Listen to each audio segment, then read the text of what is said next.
So I'll get started. And it's 9 verses. And so, 6 cities of refuge.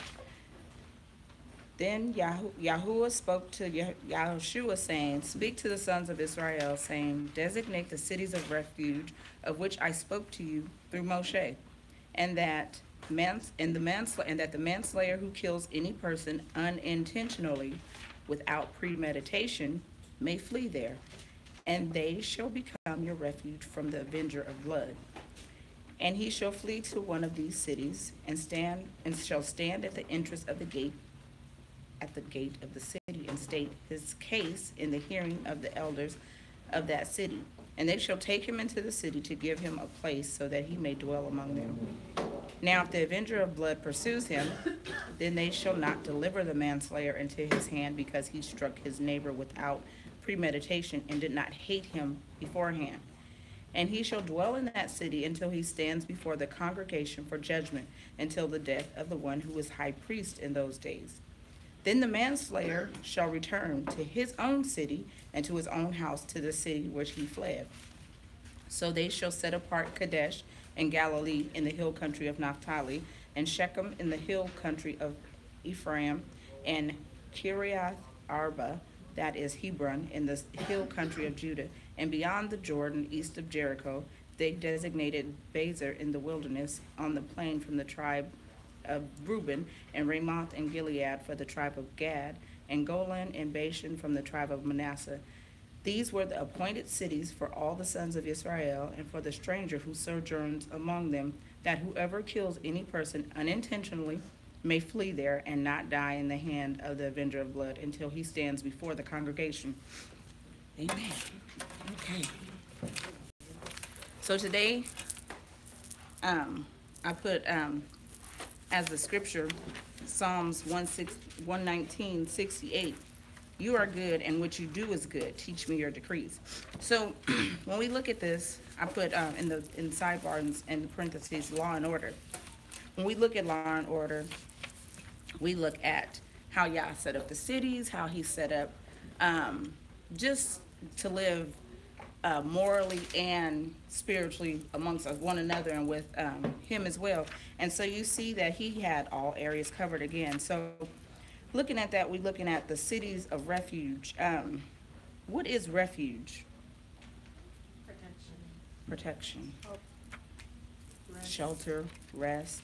Okay. And so when we're looking at this, he's speaking as to a person who has committed murder or mayhem, harm to another human being. And when it says unintentionally, he's talking about, he's speaking to the sons of Israel, telling them, look, okay, we're going to have cities of refuge for those that commit crimes, and they are to flee to these cities. But when we look at this, it just tripped me out. I'm trying not to get too ahead of myself. But he appointed these cities for those who didn't premeditate. And so we were just dealing with something just familiar, kind of last night we were talking about, and I was talking to my youngest daughter about discord, sowing discord, and bearing false witness, and lying, and showing pretensions, or even being manipulative, and how that can cause division and confusion. And so when that has been done, and then you see where something on accident happens and someone's life is taken. Now you have to, when you go, I'm going to rewind. When you go back to all of this, this is where something has taken place. Either you were hunting and you thought the person was an animal and you accidentally speared him, killed him, whatever. Or might be digging a ditch, digging a well, he falls in, something happens. You have to show that there wasn't mayhem or pretense to this. But if you're a person who sows discord amongst the community and the family now, like I have a saying, I call it accidentally on purpose, because I know, you know how kids can be intentional. So I'm like, no, you accidentally on purpose did that, or you shot her right in the face with the Nerf gun, but you were playing. Why did you point the gun right in her face? So then those things kind of happen. So you want to, we were just talking about being truthful and telling the truth and living amongst one another in community. And so when I was looking at the word refuge, the word is miklat, and it's a place to take in asylum, but the root word was kalat, I believe, and it's to maim or lacking in parts. So it is when you lack, at this point, he lacked a covering, or he lacked protection, so you run to these cities of refuge. And you were to flee, and there's another word for flee, and it is in your Hebrew Strongs, I'll give you the numbers too. Your Hebrew Strong 7038 is for miklat, and the root word is your Hebrew Strong 7038, and that's kalat. And free, or noose, is in your Strong's 5127, and it is to flee, hide, or to lift up a standard to take flight. So that's what this picture is. This refuge is to hide or to lift up or to raise up a standard. So the city of refuge is the standard. It's the law. Without, you cannot kill this person without hearing their case. And so they were fleeing from the avenger of blood, of course, which is the Gaal, or he's the one who purchases the ransom. He's a redeemer. He's the one who takes revenge for the family. And we'll look more into that. But I have a few scriptures. Somebody read Psalms 19, 7 through 14. Psalms 119, 97, and 114. And then Psalms 48. Can you read it kind of loud? Sure. The law of Yahuwah is perfect, converting the soul. The testimony of Yahuwah is sure, making wise the simple. The statutes of Yahuwah are right, rejoicing the heart. The commandment of Yahuwah is pure, enlightening the eyes. The fear of Yahuwah is clean, enduring forever. The judgments of Yahuwah are true and righteous altogether. More to be desired are they than gold, yea, than much fine gold. Sweeter also than honey and the honeycomb. Moreover, by them your servant is warned, and in keeping them there is great reward. Who can understand his errors? Cleanse me from secret faults. Keep back your servant also from presumptuous sins. Let them not have dominion over me. Then I shall be blameless, and I shall be innocent of great transgression. Let the words of my mouth and the meditation of my heart be acceptable in your sight, O Yahuwah, my strength and my redeemer. Okay. Psalms 119:97. Excuse me. Amen. Oh, how I love thy law. It is my meditation all the day. Thou through thy commandments made me wiser than my enemies, for they are ever with me. I have more understanding than all my teachers, for thy testimonies are my meditation. I understand more than the ancients, because I keep thy precepts. I have refrained my feet from every evil way, that I might keep thy word. I have not departed from thy judgments, for thou hast taught me. How sweet are thy words unto my taste, yea, sweeter than honey to my mouth. Through thy precepts I get understanding, therefore I hate every falsehood. That was 97 and 14? 114? 97 and 114? Uh-huh. You wanted Psalms 97? Psalm 97. No, Psalms 119, verse 97, and then verse 114. Oh, Then, okay. Yeah. I was like, just pick up at 114? Yeah, you can pick up okay, at okay. 114. Okay, then 119, 114, thou art my hiding place and my shield. I hope in thy word. Yes, and then Psalms 48. Okay. Great is Yahuwah, and greatly to be praised in the city of our Elohim, even upon his holy mountain, Mount Zion. Lying northward is beautiful in elevation. It is the joy of the whole earth, and the city of the great king. Elohim is known in her palace for a refuge. For lo, the kings were assembled, they passed by together, they saw it, and so they marveled. They were troubled and hasted away. Fear took hold upon them there, and pain, as a woman in travail. You broke the ships of Tarshish with an east wind. As we have heard, so have we seen in the city of Yahuwah, Sebaot, our host, in the city of our Elohim. Elohim will establish. No, I just wanted 48. 40, chapter. Psalms 40, verse 8. Oh, for just 8? Uh-huh, just 8. As we have heard, so have we seen in the city of Yahuwah, Sebaot, in the city of our chapter 40, verse 8. Oh, Chapter 40, Verse 8, yeah. I will delight to do thy will, O Yahuwah, thy law is within my heart. That's okay. It's okay. It's all running together. No, it's okay. But thank you. Thank you. Just wanted one. Thank They you. all fit though. It do. It does. Thank you. So when I in the law and order, so that just brought me back to the whole thing about the law. You're good. What you do is good. In this I see salvation in this. And I don't know if you guys do, but in this I see salvation. All of us are guilty, right? Mm-hmm. We are all guilty of murdering the innocent one, because the innocent one is Hamashiach. So we all stand accused. And so the law is this: if you have unintentionally or without premeditation murdered your brother, then you go to the city. But only are you saved is when you do it. Because if you don't do it and you want to stand here and plead your case before the congregation and before the avenger of blood, he gonna get you. So the law is you flee and get somewhere where where you can get to the refuge, and then you'll see in verse 4 what the next part of it is. So that brings us to point 2. Following the letter of the law will save your life. Verses 4 and 5 says, and he shall flee to one of these cities and shall stand at the entrance of the gate and state his case. Stating your case is what? Giving your prayers? Confession. You got to tell what you did.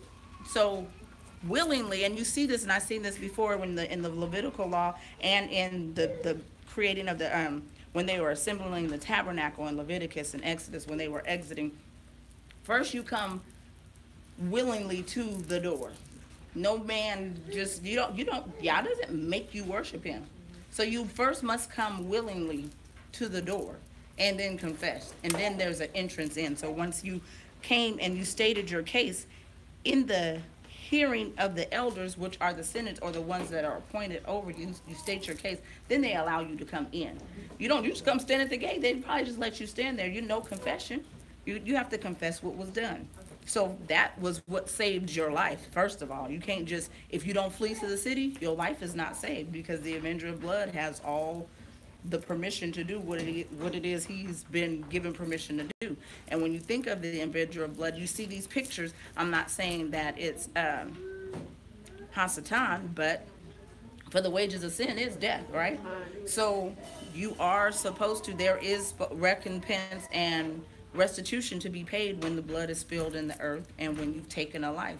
And so he's given permission to devour you when you outside of the realm of sanctification. So the manslayer, I'm in 4 still. You hearing at the elders in the city, and he shall take him into the city and give him a place so that he may dwell among them. Now if the avenger of blood pursues him, then they shall not deliver the manslayer into his hands, because he struck his brother without premeditation and did not have hate beforehand. And you see a picture here again, following the instructions of the law saves your life. Free will, you enter the gate and you confess and you declare, and they will give you a place to dwell. And again, I said this is a picture of salvation. You don't obey the law, you can miss salvation or be killed. So we have that, and we just have that when you're looking at, like right now, all the holidays and all this stuff. And a lot of people probably get tired of the holidays, but just where people have created these different diversions. Well, we're going to just say it's Christmas or Christmas, and we're going to say our Savior was born then. And so then we're going to celebrate, and we're going to counteract all of what's going on in the pagan world, where you've been brought into your land of captivity. But we know what it says in the word. What does it say? When I bring you to the land, even in your exile or even in your captivity, do not do the ways of the heathen. Don't do it. And so that just rose another question. Why do you think the enemy loves religion so much? He loves it. He loves it because in religion, you create your own way to worship. In religion. Because in relationship, when you're in relationship and when you're relational, you follow the one who is in authority in that relationship. And in our case, Yahuwah is in authority. And he's written the law, and he's given it to us for our good, for us to live and not to perish, where we in the land that he's given us, even in your punishment, he gives you an antidote for and a comfort. So even when you have been driven to these lands, do what I said do, and I still will have my hand on you. Even though you're outside of the land, you're still inside of my care, my refuge. And so um, this also just showed me another picture. It says, when the enemy rushes in like a flood, Yah will do what? He'll raise the standard. So this was the standard. The standard was you go, you flee, you confess. The elders will take you in. And this is only until your case was heard, because you still had to be, you had to be brought to trial. And that's where that whole thing in the Ten Commandments is, don't bear false witness. Don't be saying, oh, because you want to be cool with him. Oh, yep, I did. I seen him. Yep, I heard him say he hated him. I heard him say this, and that. Don't lie. Don't lie. If you don't know, shut up. And if you do know, tell the truth. And then if you do know, don't not say nothing if it's gonna save his life, because people have the tendency to do that. And I always say, I say, well, if I didn't tell you, it wasn't a lie. But if I know and I don't tell you, still a lie by omission. So we know that outside of the cities or bounds of refuge, it is easy to be devoured by your prey. Same thing outside of the law. It's easy to be devoured by your prey. When you say, okay, I'm going to do this and say it's this. Okay, don't make it right. It's still wrong. And that's how we look at, when we look at family members, and I spoke about that yesterday too. Us having family members and they still do things. But by observation, you can change you can change people's minds sometimes. If they, even by you being in their presence, because you cannot isolate yourself from somebody and then help them change their walk or change or walk in to the newness of life. Because I'm gonna stay away from you. I ain't gonna talk to you. I'm not gonna be relational. So I'm gonna fix you. No, you're not. Their heart is gonna harden, and you're gonna elevate yourself and feel like you right. And in the same instance, people still perish. So verse 5, the avenger of blood pursues the person, and they won't deliver him over to the one, even though that didn't hate him.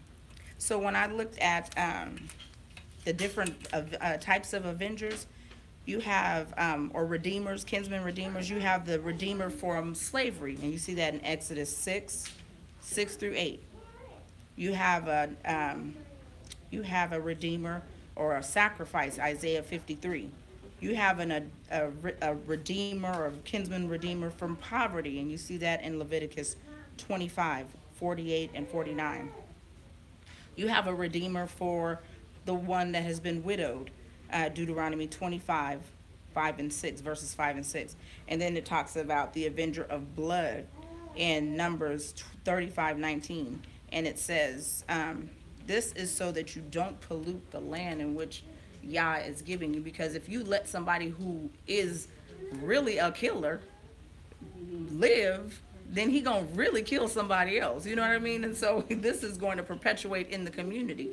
And you see where, again, where there's law and order, and you see the justice, because we live in a state, in a time where there's been a lot of injustice. And people say, oh, it's over, it's done with, but it's not, because the scars and the stigma and even the mental, just the mentality still lives in our people, in our community, because you have people that have murdered people without cause and have pictures. I know a lot of you've been to the African American museums where they have the museums of slavery and stuff, and you see these people cheering on while these bodies are hanging. So, okay, I have proof that you murdered and killed somebody without cause. These kids was walking home, or this and that, or the other was done, and there was no avenging for the blood. So the land is polluted. And then they say, oh, when you come into the knowledge of yourself, you're being racist. But no, I'm learning to love myself, because you guys have hated us in the land of our captivity, and you have showed us how much you hate us because you kill us. And then without cause, there has been no avenging for the blood or the polluting or the defilement of the land or taking of the lives.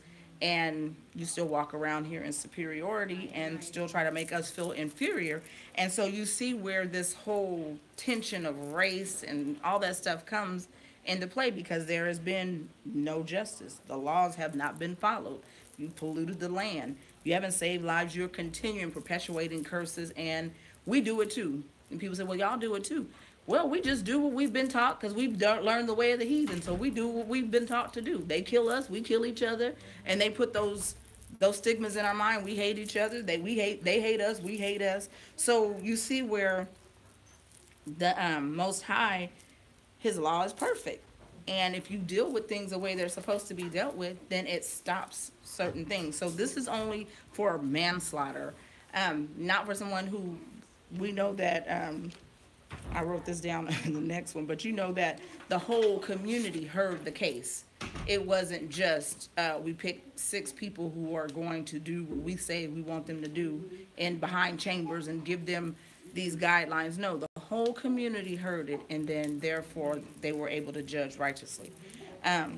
Point 3, what justice looks like. Then you look at verse 6, and it says, and you shall dwell in the city until he stands before the congregation, that's justice, for judgment, until the death of the one who is the high priest in those days. Then the manslayer shall return to his own city and to his own house in the city from which he fled. He didn't go without punishment. Even in the manslaughter, you weren't allowed to live in the community with the rest of the people until the death of the high priest. That was like a trip, though, right? Not the grudge. Not even that. I think it's just, you get a little bit of time. You get a little bit of time. And I saw something else too. Because in the past, you'll look at in Genesis 4, 14 and 15, there was a primitive way of doing it. The man who, or the manslayer, went to the altar, right, and confessed before Yah at the altar or to the priest. And you see that in Exodus 21, 12 through 14, 1 Kings 50 through 53, and 1 Kings 2, 28 and 34. He couldn't return to the death of the high priest, because the high priest's death kind of acted as a symbolic atonement. So the ransom, that when the high priest died, the ransom was paid. Your sanctification, for your sanctification. What was the high priest an example of? He was the sacrifice, right, of Yahushua, right? So, because we know that now we have a high priest that sits at the right hand of the Father, who makes intercessions for us, right? And so that's what the high priest did. So when that high priest died, in that time you were allowed to come back into the city, because then the innocent one cleansed you. So you were able to be restored or cleansed from defilement. And you'll see Numbers 35, you'll see what the priestly work was. So between Exodus and Joshua, the system changed? No, the system didn't really change. It was just, we'll look at Genesis 4, so we can clarify that, because I'm just running through it.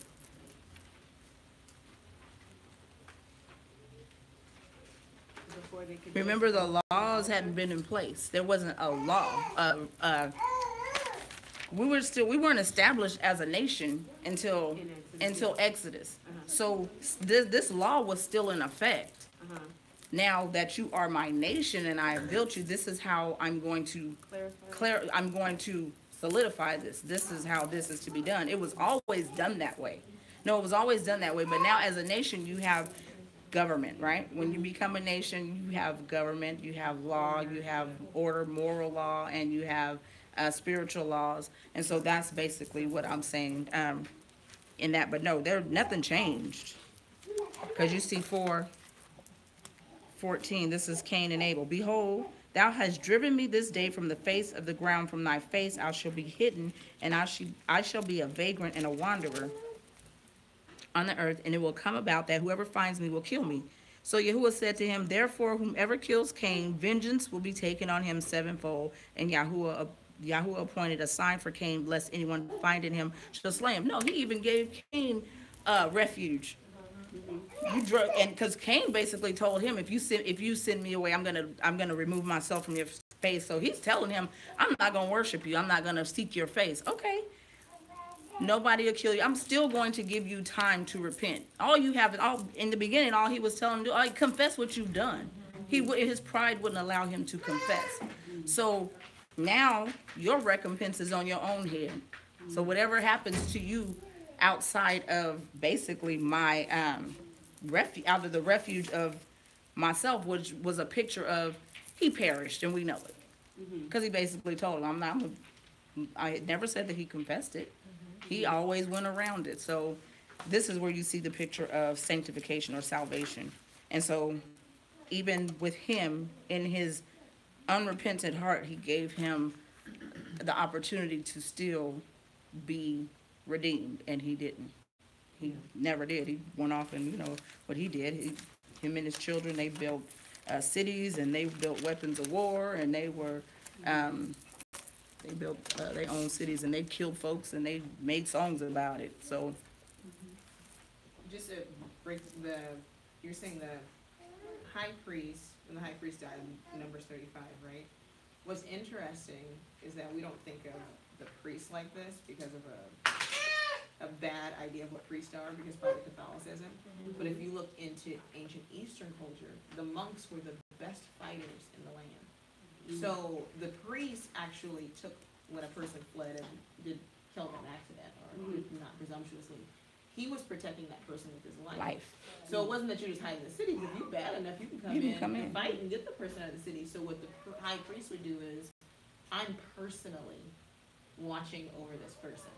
Because I think the verse in Leviticus 19, it says, so that the slayer's anger can cool. Because when somebody kills somebody, you're mad. Irrational. Yeah. So you have to calm down. Yep. First. We know that that anger produces ignorance and strife. Right. And thank you for that, because I remember the lesson that we taught when we were in Leviticus, and we talked about why you find the Dead Sea Scrolls and all of these different scrolls that were hidden. And we knew that the priests protected the temple with their very life.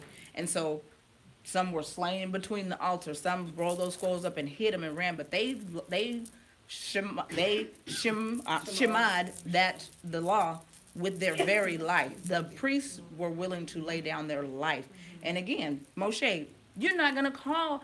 First of all, I don't want anybody to, because I know how I am, and he might have to hold me back. But first, the pastor, you coming to do something to us?